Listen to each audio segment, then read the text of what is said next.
Buenos días, buenas tardes, buenas noches, donde quiera que nos estés viendo o escuchando. En cuanto al futuro, no se trata de prevenirlo, sino de hacerlo posible. Antoine de Saint-Exupéry.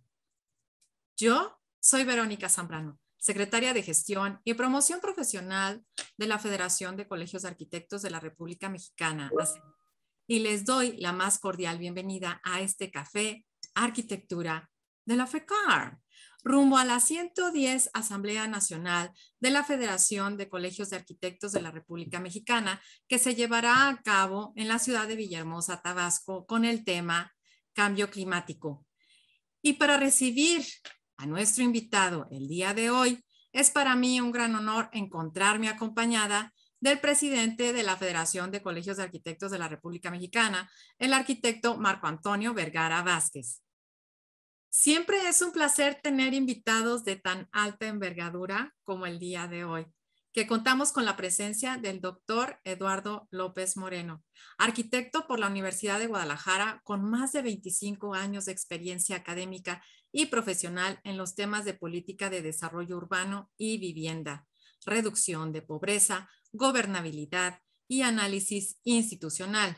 Sus estudios incluyen un doctorado en geografía urbana en la Universidad Sorbona en París, Francia, y una maestría en sociología urbana por la Universidad París de Saint-Denis, Francia.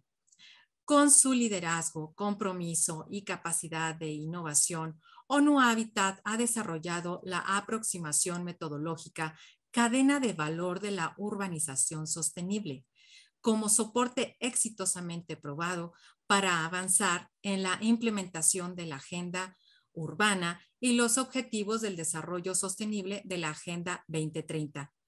Esto permitió a la agencia impulsar la planificación basada en evidencia, destacando el cálculo del índice de las ciudades prósperas en 305 municipios de México, el cual obtuvo el premio Dubai a las mejores prácticas. La formulación de políticas urbanas nacionales y subnacionales, obteniendo el pergamino de honor de ONU Habitat por el trabajo desarrollado en Cuba, y la asistencia a municipios de México en la preparación de proyectos transformadores mediante métodos participativos e inclusivos. Bienvenido, doctor, bienvenido, Eduardo, a este Café Arquitectura de la FECAR, y gracias por aceptar nuestra invitación.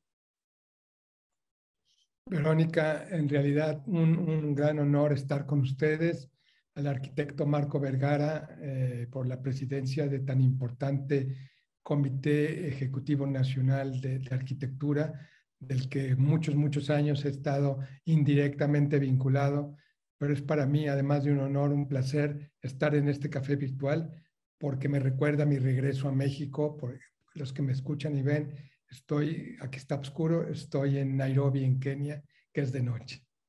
Un placer. Marco. Es un placer para nosotros, doctor. Bienvenido aquí a tu casa, la FECAR, donde esta charla es en la próxima Asamblea Nacional que tendremos en Villahermosa. Abordaremos el tema tan importante que es el cambio climático y el rol de los arquitectos y de las organizaciones para abordar este tema tan importante para la humanidad. Bienvenido. Muchas gracias. Y bueno, la pandemia nos ha recordado que hay un vínculo entre la naturaleza, la gente y el medio ambiente. América Latina y el Caribe tiene el 40% en biodiversidad mundial, más el 30% de agua dulce y la mitad de selvas tropicales. Es un hecho científicamente reconocido que los cambios climáticos cuya expresión mayor es el calentamiento global son la naturaleza antropogénica, con un grado de seguridad del 95%. Es decir, su génesis es un tipo de comportamiento humano violento con la naturaleza. The future of humanity is at stake. While you work to meet the challenge of climate change, I beg of you, don't forget nature. Today, the destruction of nature accounts for more global emissions than all the cars and trucks in the world. We can put solar panels on every house, we can turn every car into an electric vehicle, but as long as Amazon burns, we will have failed. So long as the protected lands of tribal indigenous people are allowed to be encroached upon, so long as wetlands and bog peats are destroyed, our climate goals will remain out of reach.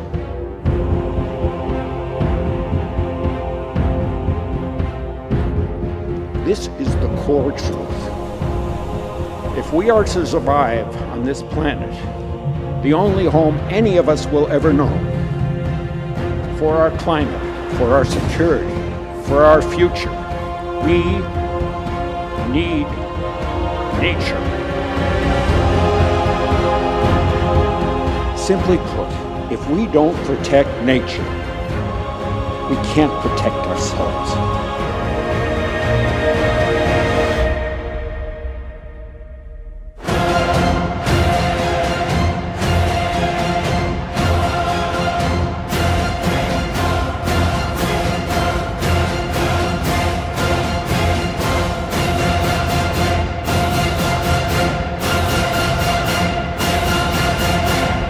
Nature doesn't need people.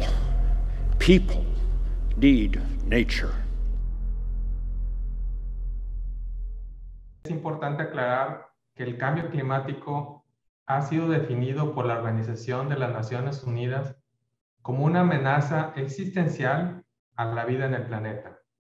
Y el calentamiento global resulta del aumento del efecto invernadero conocidos, un proceso en el que la radiación térmica emitida por la Tierra queda atrapada en la atmósfera debido a los gases del efecto invernadero. Su presencia es natural y necesaria para mantener la temperatura del planeta en unos valores habitables. El problema es que las emisiones de los gases como el metano y el óxido nitroso, se han disparado en comparación con la era preindustrial. Las emisiones antropogénicas recientes de los gases de efecto invernadero son las más altas en la historia, señala el último informe del IPCC. Adelante. Exacto. Bueno, déjame, te cuento, Eduardo, cuando escucho la ONU, ¿no? Que es la Organización de las Naciones Unidas y que acabamos de celebrar el Día de las Naciones Unidas, yo siempre pienso en paz, pienso en igualdad, ¿no? Algo que quieras comentar al respecto.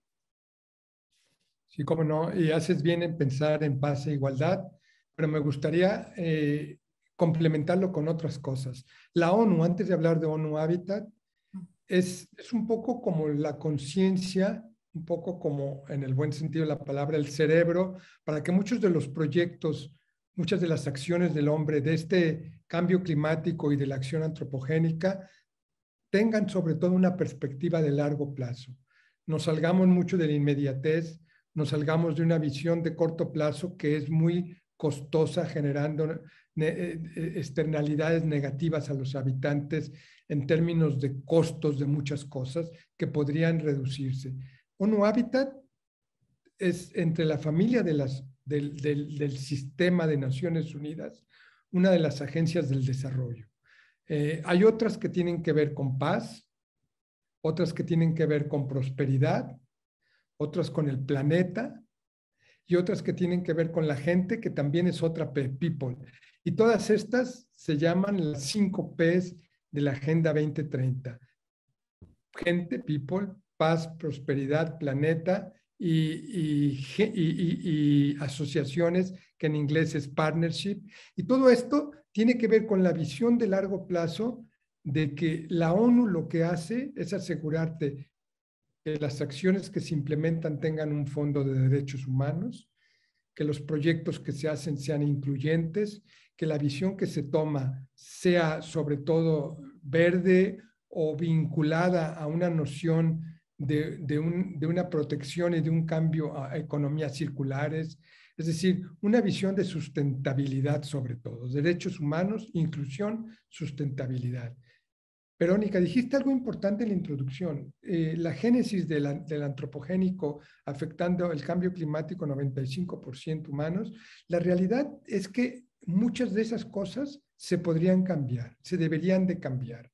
Y entonces el trabajo de la ONU es estar ahí y decirle a los países, algunas veces, casi siempre de buena manera, pero otras con la urgencia y con la necesidad que se requiere, plantárselo y decírselo. Y decirles, están haciendo las cosas mal, hay que tomar ciertos cambios, ciertas precauciones, ciertas agendas donde sí te vincules al desarrollo sostenible. Esa es la visión y eso es lo que ONU Habitat quiere hacer. Somos la familia de las agencias que trabajan en las ciudades o en el desarrollo urbano sostenible. Exacto.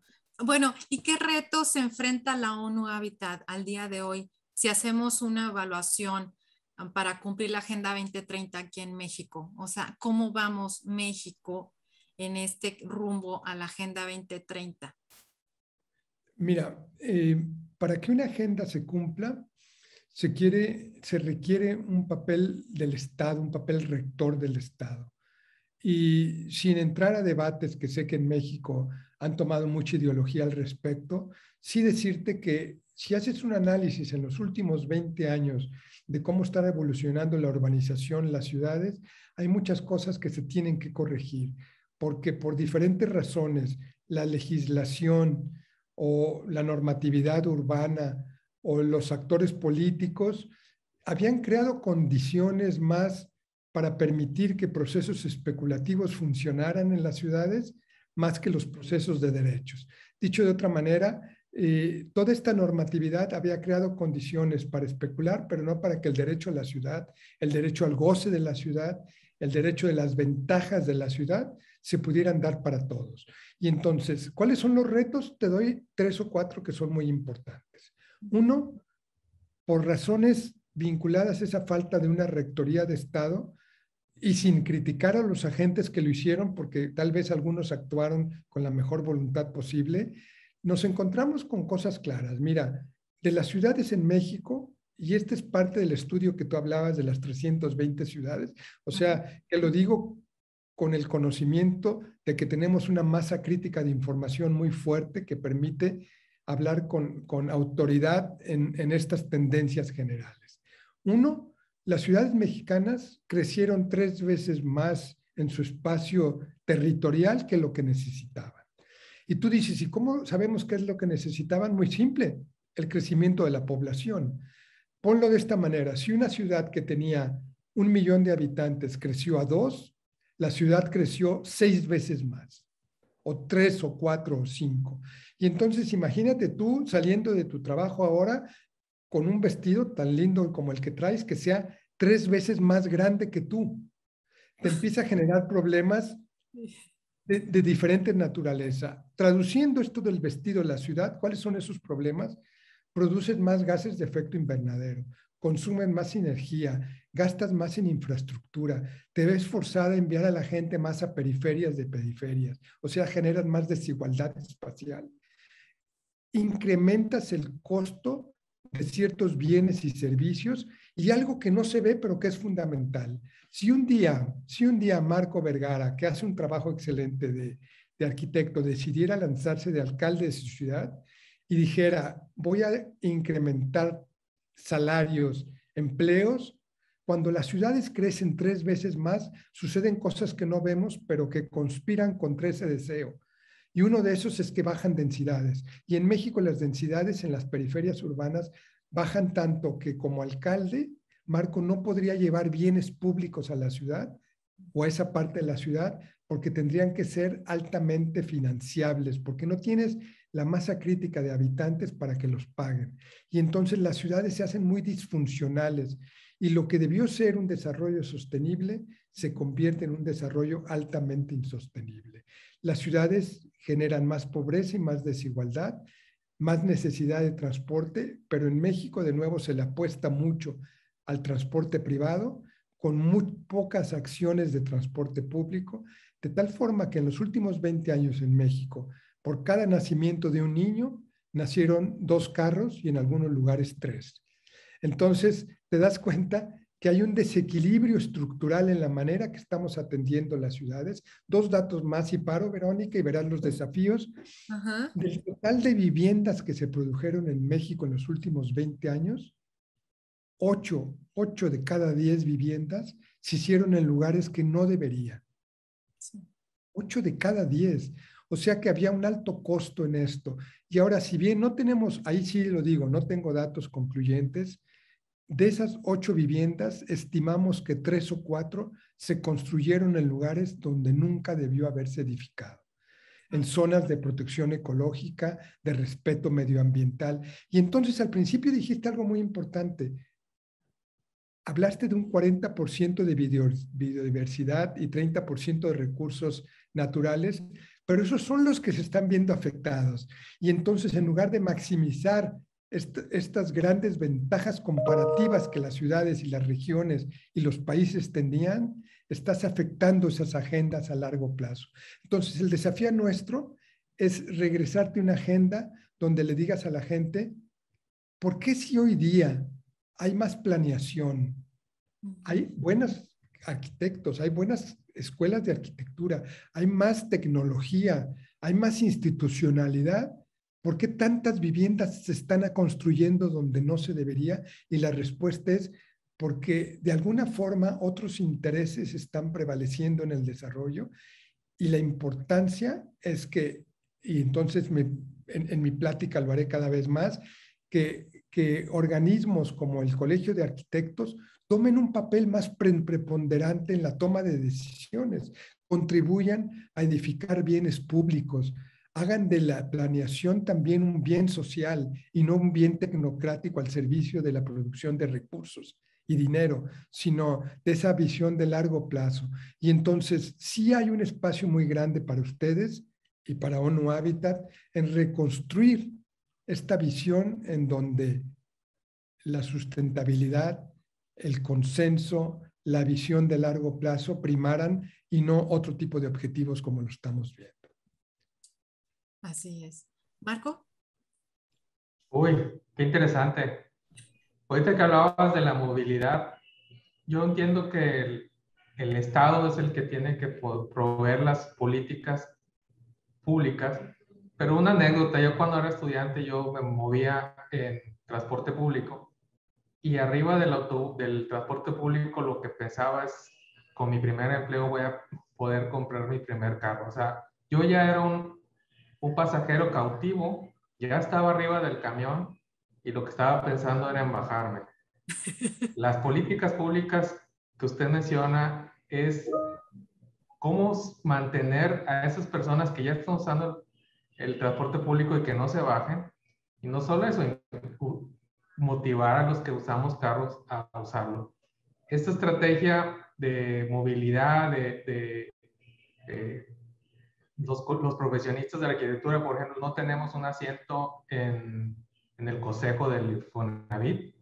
Solamente están los patrones, los trabajadores, los sindicatos y los que precisamente desarrollan la vivienda. No los técnicos, solamente los que producen dinero y los que son beneficiarios del crédito. Digo, yo entiendo que el Infonavit es un banco, pero sin embargo se convierte en un viviendero tan grande con tantas viviendas recuperadas que al tener que vender todas esas miles de casas que ya son propiedad del Infonavit porque se las abandonaron, se convierte en un desarrollador de vivienda tan importante con un activo que ni siquiera puede colocar precisamente por sus políticas. Es como que un tema tan interesante, doctor, que impacta en el cambio climático, como usted lo menciona. Mira, dos datos importantes, Marco y Verónica. El tema que dices del transporte público, te voy a dar, yo estudié en París, como dijo Verónica, y no era una sorpresa para mí encontrarme en el metro o en un autobús al rector general de la Sorbona, Claro. o encontrarme a un ministro que veía en la televisión, porque ese transporte ofrecía algo y tú tenías razón, como yo también cuando iba a arquitectura, yo soy arquitecto como tú, pero en Guadalajara también tomaba el autobús y en cuanto pude me compré un carro, pero esa era una decisión racional en su momento. Lo que tenemos que hacer nosotros es convertirla en una decisión irracional. Pero ¿cómo podemos hacer eso? Porque tenemos que adicionarle una serie de cosas. Te voy a decir algunas de lo que tú hablabas. Si ese transporte que tú y yo tomábamos no te ofrece, 1, dignidad, 2, protección, 3, seguridad, 4, eficiencia, 5, costo y 6, tiempo, seguiremos tomando carros. Y entonces nuestro trabajo es convertir la movilidad sustentable en una opción real al transporte. La última vez que fui a París, el año pasado, me urgía, y perdón que hable en forma tan personal, me urgía llegar a un banco que estaba a 30 minutos porque cerraban y yo ya viajaba. Y la persona con la que iba, le dije, vámonos rápido en un taxi. Me dijo, en un taxi vas a hacer 1 hora, nos vamos en el metro y haces 25 minutos y tal vez llegues. Sí. Esa es la gran diferencia, ¿te das cuenta? Es esa eficiencia, tiempo, costo que tenemos que introducir en lo que hacemos. El ejemplo que dabas de Infonavit, que por cierto nosotros trabajamos y asesoramos y tengo muchos amigos y respeto, sin duda estos millones de viviendas abandonadas que hubo fue porque había una visión de construcción de viviendas sin el entorno, sin la ciudad, sin hacer barrios, sin construir la habitabilidad asociada a eso. Pero la habitabilidad también requiere la movilidad sustentable y que puede ser caminar y que puede ser tomar una bicicleta, tomar el transporte público, el metro o el carro en ciertas condiciones, pero de ciertas distancias y condiciones. Pero te fijas, en esa lógica es la última de las opciones. Sin embargo, la hemos convertido en la primera. Ahora, en México se estima, y te estoy hablando de hace 3, 4 años, cuando hicimos los estudios, que del total de gases de efecto invernadero, el 45% lo producen el transporte público. Y tú vas a decir, y entonces, ¿por qué queremos más transporte público? Y la respuesta es porque ese no es el adecuado, porque ese es un transporte público que contamina. Necesitamos, y por eso necesitamos a los arquitectos y a los expertos, que ustedes estuvieran asesorando a este tipo de institutos a ver dónde están las soluciones más óptimas de vivienda, de tecnología en el uso de la infraestructura del transporte, de movilidad. El mejor transporte, y esto yo tuve una vez una discusión con las grandes empresas como Siemens, que nos presentaron a ONU soluciones en que decían, hemos conectado esta ciudad con los suburbios en 1 hora y ahora lo hacemos en 20 minutos. Y yo decía, ¿y qué error? Porque la verdadera solución no era ir a 1 hora o a 20 minutos, era urbanizar tu ciudad, era repensar la ciudad. Y con el cambio climático y con la pandemia nos damos cuenta, y esos son los grandes cambios, que las revoluciones que se vienen, Marco y Verónica y los que nos escuchan, es repensar la noción de proximidad, la noción de densidad, la noción de espacios públicos y de vivienda.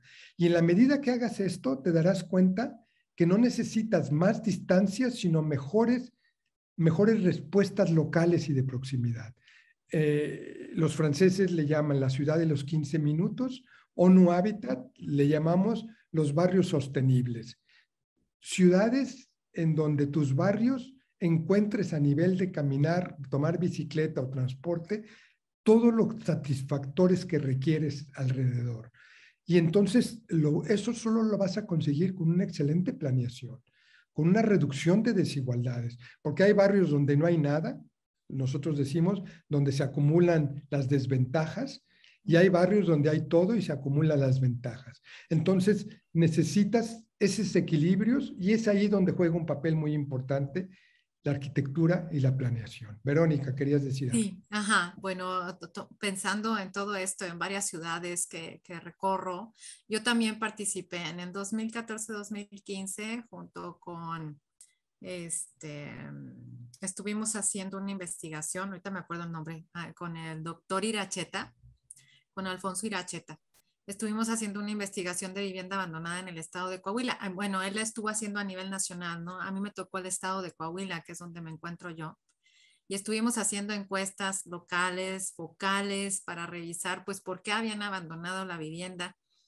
Y sí nos encontramos con este problema socioeconómico, sociocultural, ¿no? También, porque dicen, bueno, pues ya me casé, pero el señor se enoja, deja a la señora y la señora se queda con la deuda de la casa y entonces ella es una invasora porque no es la dueña del crédito de Infonavit, ¿no? En esos casos y luego también en la zona norte tenemos lo que es la migración, donde sí llegan, vienen del sur, tienen su vivienda, pero buscan siempre pasar al otro lado, Estados Unidos, y dejan la vivienda también. Luego es posesionada, ¿no? En el caso de la zona norte fue más benéfica porque por ahí había unos líderes y estaban dando las viviendas. Pero también me pasó otra cosa muy curiosa y esa la vivimos en Torreón, me tocó vivirla en Torreón, porque también se dan estas líderes, ¿no? Y allá me tocó la lideresa de las prostitutas de la zona roja. Entonces agarró las viviendas y las rentaba a las muchachas en un fraccionamiento allá en Torreón. Y la comunidad se agarró de valor y recibió el apoyo del alcalde para limpiar las viviendas y las mismos, ahí es donde surge el vecino vigilante para dar la revisión a estas viviendas abandonadas, ¿no? Que después el Infonavit las iba a retomar. Entonces, vemos esa vivienda abandonada por una necesidad, pero luego también surgen estos fraccionamientos cerrados, ¿no? Donde se da esta planificación, donde dice, ¿sabes qué? Porque voy a estar más seguro en esta privada. Y entonces vas haciendo una ciudad con puros cuadritos lleno de mucha gente, ¿no? Y que eso es lo que yo le llamo los tumores, ¿no? Son estos tumores en una ciudad porque no hay esa movilidad, no hay esa seguridad. O sea, es un caos, pero la gente se siente segura en eso, ¿no? Entonces, ahí ya tenemos una mayor complicación en cuestión de movilidad, porque aparte no se crean estas ciudades conscientes ni el ciudadano consciente de ser un ciudadano sostenible, porque si trabajáramos desde esa visión, como tú comentas, de hacer un ciudadano sostenible, estaría buscando una vivienda donde tuviera cerca todo y entonces él mismo demandaría que tuviera los mismos los servicios en 1,5 kilómetros para estarlo caminando, ¿no? Mira, tocas 3 cosas que me gustaría abordarlas. La primera, la vivienda abandonada. Yo le hice una propuesta a Infonavit, y no tengo ningún reparo en decirlo, para atender el problema de la vivienda abandonada en México, que estadísticamente se calculó, me parece mal, pero se calculó en 5 millones de viviendas abandonadas, que es un número muy alto, en donde tal vez algunas de ellas deberían de tener otras características, tanto de ocupación como de tenencia jurídica. Pero de todos modos estamos hablando de un número que si comparado con los 8 millones de déficit de vivienda, tendrías ahí una gran solución a la misma. Y la propuesta que le hicimos a Infonavit era atender esta problemática bajo una serie de escenarios y una de ellas era una respuesta de planeación del territorio, de los barrios y también de articulación diferenciada. Por diferentes razones, Infonavit no tomó nuestra propuesta y a mí me parece que el enfoque que le han dado de reducción o atención de cartera es un enfoque equivocado. Digamos, la vivienda desde una perspectiva financiera fue lo que creó en gran parte el problema y no es una respuesta financiera el que lo va a resolver. Sin embargo, me parece que ahí Infonavit no vio esas opciones y a mí me encantaría regresar a la mesa de discusión con ellos porque muchas de estas viviendas, el caso que dices de las trabajadoras sexuales y otros, en todos los lugares del mundo lo hemos visto, donde hay vacíos urbanos, alguien los llena. Y casi siempre el que los llenan son tendencias muy negativas del desarrollo que tienden a generar un capital en lugar de social positivo, negativo, ¿no? Y entonces de ahí que se requiere una respuesta. Entonces, de nuevo, a mí me parece que el Colegio de Arquitectos trabajando con nosotros, podría retomar mucho de esta lógica de la vivienda abandonada y hacer planteamientos, vivienda en renta, como Tlajomulco estuvo haciendo en Jalisco, alguna propuesta, vivienda en ocupación de largo plazo, reocupación de la vivienda, vivienda cooperativa. En fin, sí hay soluciones a esto, pero se requiere voluntad y un poco de innovación social e institucional. Segundo punto que dijiste me parece muy importante, y no sé si en México ya cambió la legislación, porque no lo he visto últimamente, pero estos casos en que la mujer es expulsada cuando tiene problemas con el marido, ahí hay muchas buenas prácticas en el mundo. Por ejemplo, la creación de títulos de propiedad patrimoniales. Es decir, no se dan ni a uno ni a otro, se dan al patrimonio, o títulos de propiedad que cuando el hombre, que es casi siempre, y en algunas circunstancias la mujer, pero muy rara, pero el hombre casi siempre quiere venderlas, requiere de la autorización de la mujer. Y todo esto abre una posibilidad muy grande para que la mujer sea protegida en algo tan importante como es el acceso a la vivienda. Y por último, algo que es muy controversial, que es los fraccionamientos cerrados. Los fraccionamientos cerrados existen más y en número muy profuso en los países donde hay más pobreza y desigualdad. Es decir, el fraccionamiento cerrado no es solo, como se ha creído siempre, que es solo una estrategia de mercado inmobiliario para proteger los valores del suelo, sino también es una respuesta, y muchas veces apropiada y otras menos, al problema de la inseguridad. Hermanos míos viven en fraccionamientos cerrados y me dirían, no nos podemos exponer a estar en fraccionamientos abiertos. Pero entonces esto lleva a 2 o 3 cosas que son importantes. ¿Por qué la vialidad que es pública se cierra? ¿Por qué el espacio público que es público se privatiza? ¿Por qué la ciudad se empieza a atomizar y fragmentar en fraccionamientos cerrados, en donde muchas veces la asociación de los fraccionamientos toman decisiones que le compete al municipio como garante del bien colectivo, el municipio como el Estado, digamos? Y entonces, a mí me parece, por ejemplo, de nuevo, en Francia, en París, yo no vi fraccionamientos cerrados, o muy pocos. No existen. No se necesitan porque puedes convivir en la ciudad alguien muy rico con alguien menos rico en diferentes áreas, tal vez no con alguien muy pobre, porque también hay ciertas lógicas de ocupación del espacio, pero esa convivencia es en el futuro lo que va a permitir la viabilidad de la ciudad. Los fraccionamientos cerrados para ONU Habitat, no solo para mí, son ciertas bombas de tiempo espaciales, porque tarde o temprano pueden ser atacados en masa, pueden ser objetos de la visión muy clara de la desigualdad espacial, y entonces ser objetos de ciertas formas de ocupación o en fin, sí, de riesgo, digamos. Y entonces, más que a seguir cerrando fraccionamientos, lo que se requiere es abrir la ciudad, pero tú no la abres si no tienes condiciones, y entre ellas una fundamental de seguridad. Ahora, hay cosas lamentables. En muchos de estos fraccionamientos cerrados, los trabajadores, las mujeres u hombres que trabajan en ellos como jardineros, como forma de asistencia a la familia, no tienen cómo llegar a ellos y caminan horas desde el punto de entrada.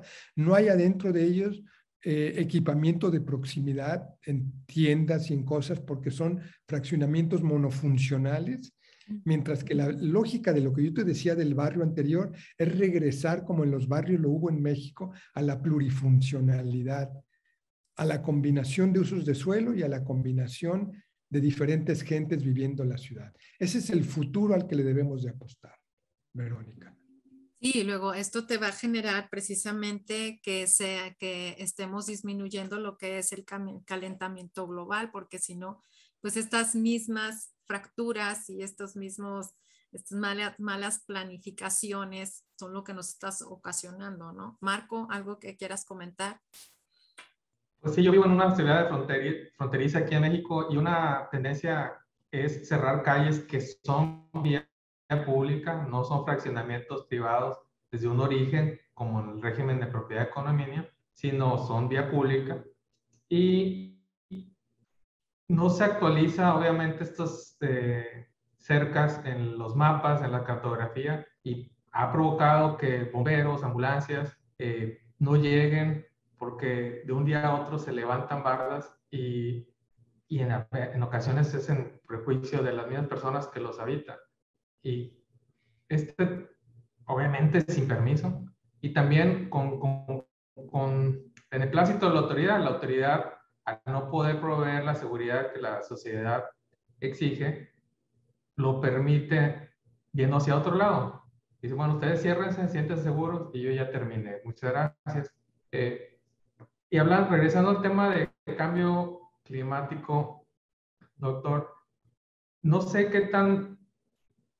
Hay políticas públicas que en un reglamento de construcción o en un plan de ordenamiento territorial, ya sea que te multen o te exijan cumplir ciertas cosas, no sé si tengamos que caminar en vez de ser con castigos, sino promoviendo con premios, que la sociedad voluntariamente pues adopte algunos códigos de construcción más sostenibles o sustentables, reduciendo los impuestos, así como lo hacen con los vehículos. En cuando tienes un carro que no contamina, tienes acceso a algunos carriles especiales, menores impuestos de arquitectura o construcción.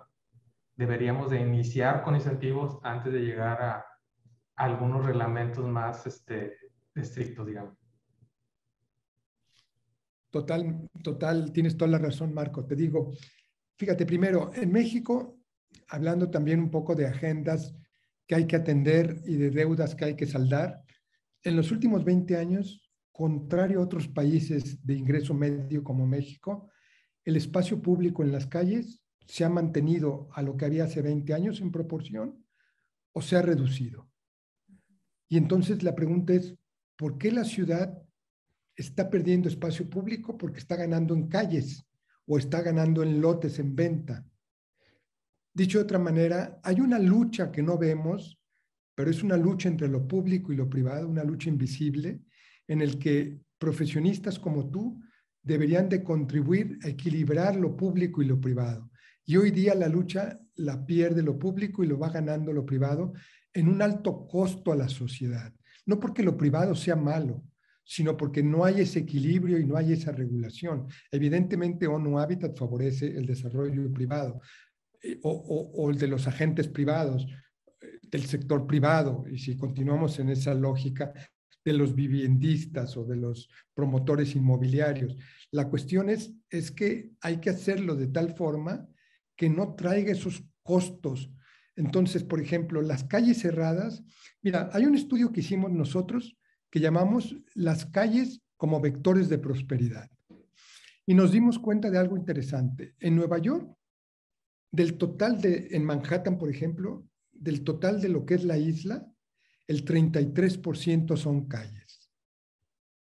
Ahora, tú me vas a decir, entonces estás contradiciéndote porque son calles para los autos. Pero no, muchas de esas calles son peatonales o son de otro tipo de vialidad.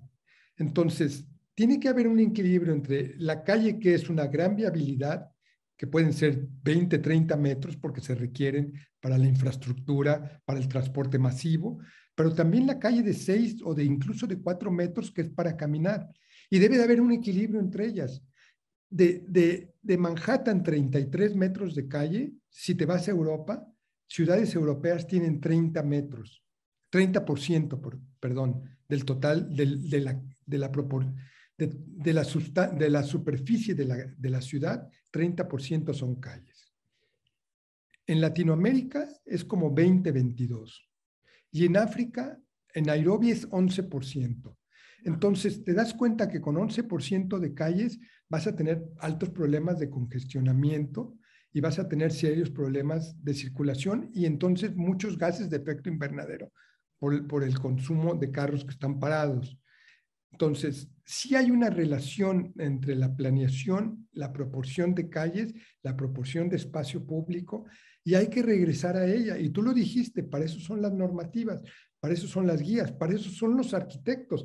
Es para repensar de nuevo estos espacios en soluciones óptimas, en donde tú digas, mi ciudad de frontera, la estudio y cuánto tiene de calles, cuánto tiene de espacio público, y debería tener en 10 años 10% más de calles peatonales, por ejemplo, que es una apuesta que la humanidad está haciendo en los últimos años, regresar a caminar, y no como un riesgo o como el caminar para ONU, te voy a decir, lo llamamos el regreso, así como el Homo sapiens, el Homo aviators, que existía en la historia de la humanidad, el hombre que camina. Y el hombre que camina es un hombre que se equipara. Tú puedes ser el arquitecto, presidente del colegio, y vas a caminar con uno de los albañiles que trabajan en una de las obras, ¿te das cuenta? Es un gran igualador social. Es el que te permite conocer que mientras caminas, ves, entiendes, te socializas, compras, y lo más importante, escuchas cómo se vive la ciudad, sus ruidos y sus silencios. Ese regreso a los ruidos y a los silencios de las calles es muy importante, te lo proporciona una visión diferente de la ciudad, donde en esta lógica de barrios sostenibles, tú puedes decir, en lugar de tomar un carro para ir a un centro comercial, camino en esta noción de proximidad a pequeños locales comerciales que me venden las mismas cosas. Al principio tal vez más caras, pero con más compras se van a igualar también. Y entonces haces una ciudad diferente. Eso es lo que se necesita. Y hablaste, Verónica y tú, de cambio climático y decir dos cosas. Las ciudades en México, y estos son muy similares a las ciudades del mundo, no hay grandes cambios, tienen problemas para acceder a financiamientos para el cambio climático, para entender la agenda climática, para medir el cambio climático, para tener indicadores de qué funciona y qué no funciona. Y entonces una de las grandes apuestas, y es lo que hace el índice de prosperidad del que hablabas, Verónica, es dotar a las ciudades de formas de medición que te permitan saber dónde ahorras energía, dónde produces más, dónde produces gases de efecto invernadero, cómo los minimizas, cómo adoptas metas de cambio a mediano y largo plazo, y cómo te vinculas, y entonces tal vez hablaremos más adelante de esta noción de la cadena de valor, cómo te vinculas a algo muy importante que es, yo creo indicadores en mi ciudad, transformo estos indicadores en conocimiento, el conocimiento en políticas, las políticas en acciones, y las acciones las mido, y todo esto me permite entender que necesito financiamientos para hacer cosas.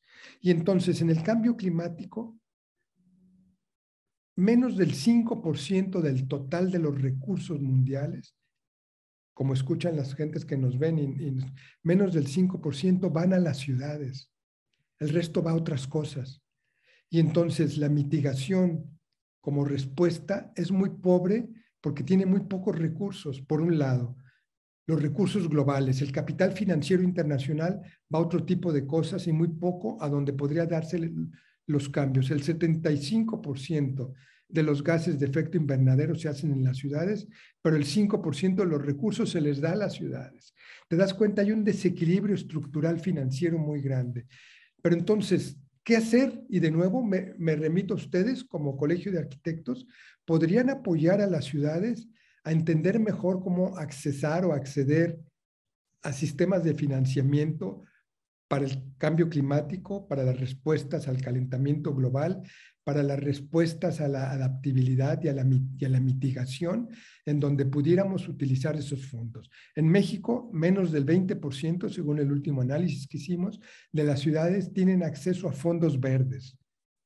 Y entonces va a haber muy pocas posibilidades de que pueda haber una agenda de largo plazo de cambio climático si el financiamiento, si las políticas, si las acciones, si las mediciones no van encaminadas en ese sentido.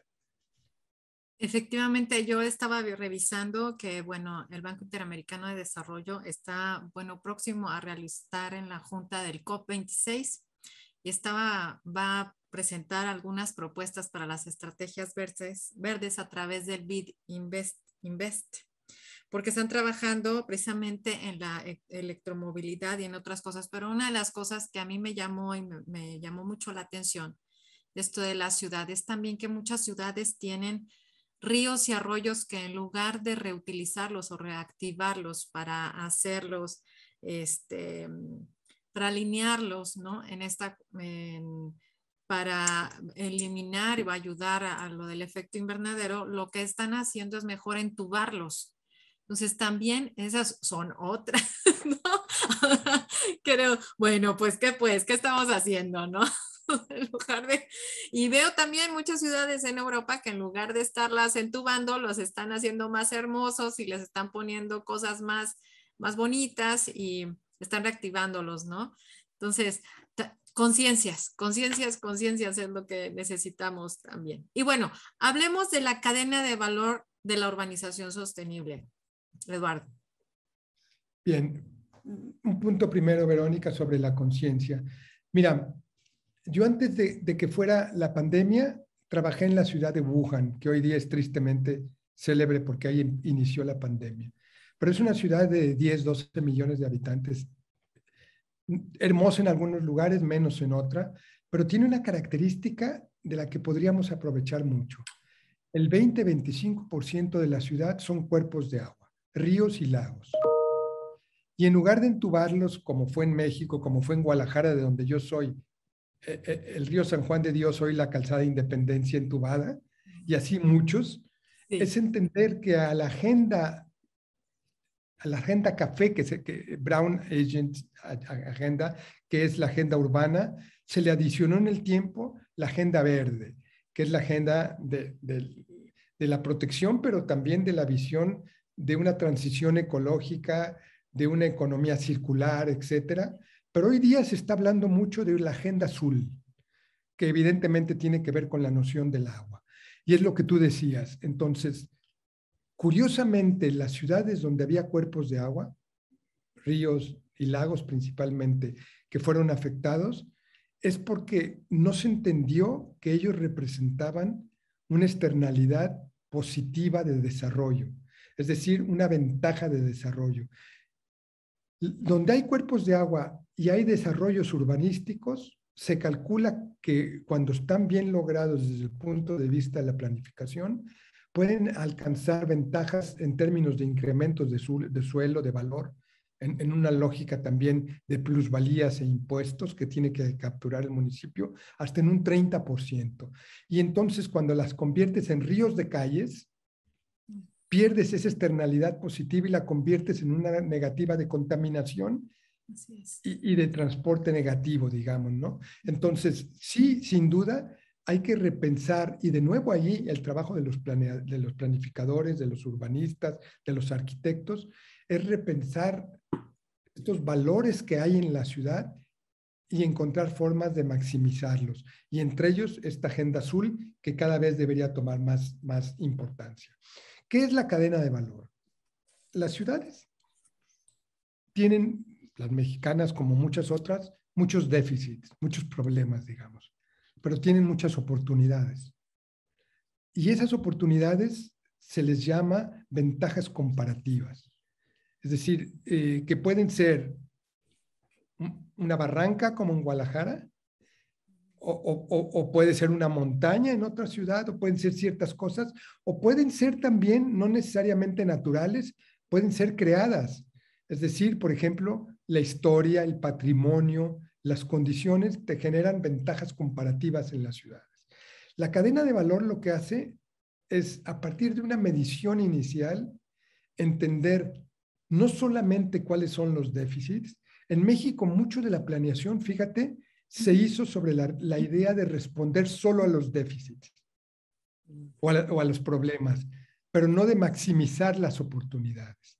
Y esta es una combinación de las dos. Hay que maximizar oportunidades, analizar ventajas comparativas y entonces introducir diferentes escalas de análisis. Doy un dato que es muy importante y de nuevo, 250 ciudades que estudió ONU Habitat.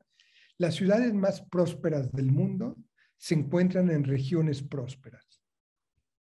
Y esa constante es muy clara porque todavía en Guadalajara en Tijuana, en Ciudad de México, en León, etcétera, existe la idea de que hay que competir. Mientras que el verdadero desarrollo de esta cadena de valor es buscar formas de asociación, formas de colectivismo de ciudades, en donde podrías tomar 2 o 3, por ejemplo, el Bajío, y que se da naturalmente, en un desarrollo que si tú hicieras una planeación adecuada regional, maximizarías las ventajas que tiene el Bajío y que tiene muchas, por ejemplo, y así como otras ciudades, ¿no? Y entonces pensar que la infraestructura de conectividad debería favorecer eso. En México, y hay discusiones muy grandes sobre muchas cosas, por ejemplo, el ferrocarril y otras cosas, no se han convertido en estrategias de infraestructura de conectividad de ciudades. Y la conectividad de ciudades es fundamental para el desarrollo. Fundamental. La cadena de valor lo que hace es medir tus ventajas a nivel de barrios, a nivel de ciudad y a nivel de ciudades cercanas y plantearte soluciones para cambiar ciertas ventajas comparativas, maximizar las existentes y reducir las negativas. Y una vez que haces eso, creas planes de acción muy claros, no 50, 2 o 3, que tienes que socializar, que tienes que discutir, que tienes que abrir. Y aquí de nuevo los colegios de arquitectos podrían jugar un papel muy importante en esta lógica fundamental de qué es la participación ciudadana. En México durante muchos años fue una concesión de Estado, cuando en realidad debió haber sido un derecho de Estado, un derecho viabilizado. Los colegios de arquitectos podrían crear condiciones para viabilizar esos derechos y llevarlas a la discusión del futuro de la ciudad. Porque pasa algo importante. Tú puedes ser de un partido, de otro, y la mitad de ciudad con un municipio de uno y de otro, pero la ciudad va a prosperar cuando proyectas al futuro esa ciudad a 20 años, a 30 años, pero proyectas al futuro también la sociedad que la contiene. Y para hacer eso tienes que crear consensos. Necesitas viabilizar la discusión y la construcción del consenso. Y entonces, ¿qué es la cadena de valor? Es en cada parte de ese proceso ir creando consensos para ir aprobando los procesos que se están haciendo. Y cuando llegas a pensar que el futuro de la ciudad, en términos de cambios, en ciertas áreas, en 3 o 4 en una ciudad, ¿en cuál ciudad de la frontera vives tú, Marco? En Reynosa, Tamaulipas. En Reynosa, que estuve hace como 3 años, creo, por alguna reunión. La pregunta sería, ¿qué tipo de acciones, 3, podrían cambiar el futuro cualitativo y cuantitativo de Reynosa si concentra los recursos en estas acciones? No solamente, repito, respondiendo a déficits, sino también a las oportunidades comparativas que Reynosa ofrece. Y al final de este proceso, Verónica, y que es lo que estamos haciendo en ONU Habitat, crear lo que llamamos un ecosistema financiero, una serie de financiamientos internacionales y nacionales que te garanticen que esas acciones se puedan desarrollar. Porque si no te lo garantiza, es un ejercicio tecnocrático, del que ONU Habitat ha hecho muchos. Te digo, por ejemplo, los estudios de las ciudades prósperas que hablaste al principio, Verónica, sí. 120 ciudades, solo 4 o 5 llegaron a transformar esas ciudades utilizando los estudios. Las demás no. En ese sentido, es un gran fracaso de la cadena de valor. Y eso nos llevó a pensar que la cadena de valor debía conectarse no solamente a acabar en planos o en consensos, sino en los financiamientos necesarios. Y los financiamientos necesarios, hoy día hemos transformado el índice de prosperidad de las ciudades en un programa que llamamos ODS, Objetivos de Desarrollo Sostenible, Ciudades. Y son ellos donde estamos poniendo la posibilidad de que las ciudades Reynosa y otras obtengan financiamientos. Y no estoy hablando de financiamientos de organismos multilaterales caros, sino financiamientos que sean accesibles y que permitan que realicen las acciones que quieras. Y por último, la cadena de valor tiene que ver con algo fundamental: medir los cambios. Si tú no mides a quién estás beneficiando, si tú no mides cuáles son los impactos sociales, los impactos económicos, los impactos medioambientales en tus estrategias, no funciona. Y cuando lo mides, te das cuenta que esta cadena de valor está funcionando. Es esa concatenabilidad lo que nos permite asegurar que las ciudades puedan en un futuro cambiar, como muchas ciudades del futuro lo están haciendo, como muchas ciudades de otros países lo están haciendo. Eso es a lo que le estamos apostando. Bueno, y otra de las cosas súper importantísimas es esta conciencia ciudadana del dónde está y hacia dónde tiene que ir, ¿no? Esta conciencia del ciudadano, esta cultura ciudadana, esta participación ciudadana. Pero la información se la tenemos que dar de la manera que entienda, porque a veces los medios o los actores políticos utilizan las terminologías muy técnicas y entonces la gente no sabe ni por qué, ¿verdad? O siempre o te dicen, es que el gobierno o el partido es el que está pensando en esto. Cuando tú ya le explicas y le dices, no, a ver, espérate, es un compromiso a nivel mundial que tiene que cumplir México con la Agenda 2030, el ciudadano dice, entonces no es porque me lo está pidiendo el partido o el presidente municipal, ¿no? Entonces yo creo que también es una falta de información al respecto, porque yo creo que si el ciudadano está informado y se le dice cuál es el objetivo al que se va a llegar, yo creo que todos podríamos estar colaborando porque México es muy, muy participativo y muy colaborador.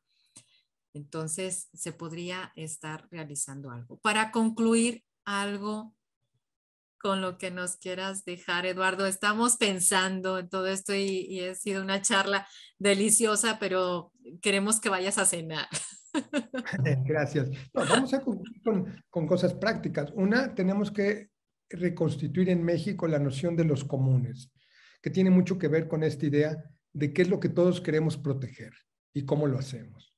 Dos, recalificar y volver a dar, porque no se trata de quitar y dejar de crear opciones para el sector privado.